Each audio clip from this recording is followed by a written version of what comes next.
Mama, Wanjero said, sweet as a bird, can I have these old quilts? I heard something fall in the kitchen, and a minute later the kitchen door slammed.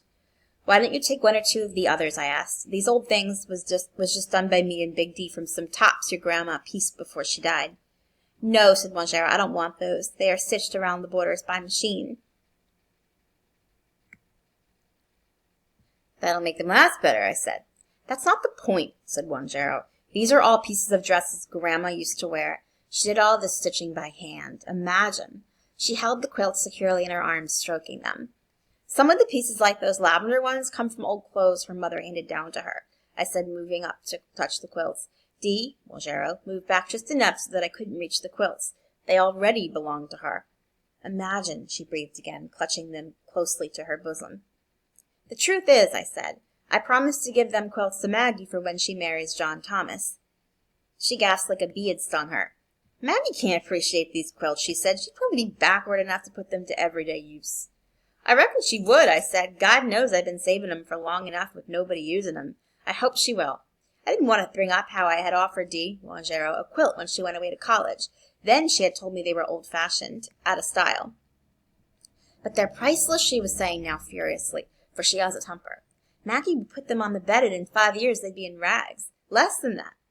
She can always make some more, I said. Maggie knows how to quilt. Dee, Wanjero looked at me with hatred. You just will not understand. The point is these quilts. These quilts. Well, I said, stumped. What would you do with them? Hang them, she said, as if that was the only thing you could do with quilts. Maggie by now was standing in the door. I could almost hear the sound her feet made as they scraped over each other. She can have them, Mama, she said, like somebody used to never winning anything or having anything reserved for her. I can remember Grandma Dee without the quilts. I looked at her hard.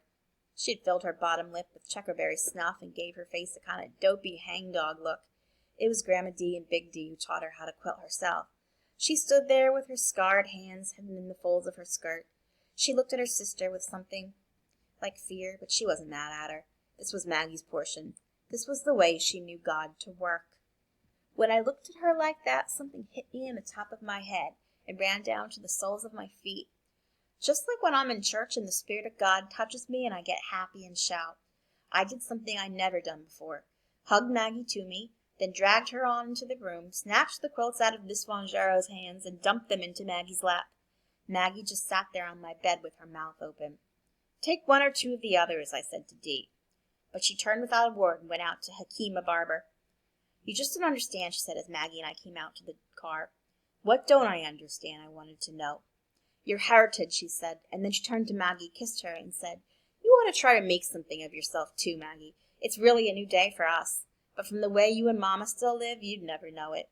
She put on some sunglasses that hid everything above the tip of her nose and chin. Maggie smiled, maybe at the sunglasses, but a real smile, not scared. After we watched the car dust settle, I asked Maggie to bring me a dip of snuff, and then the two of us sat there just enjoying, till it was time to go in the house and go to bed.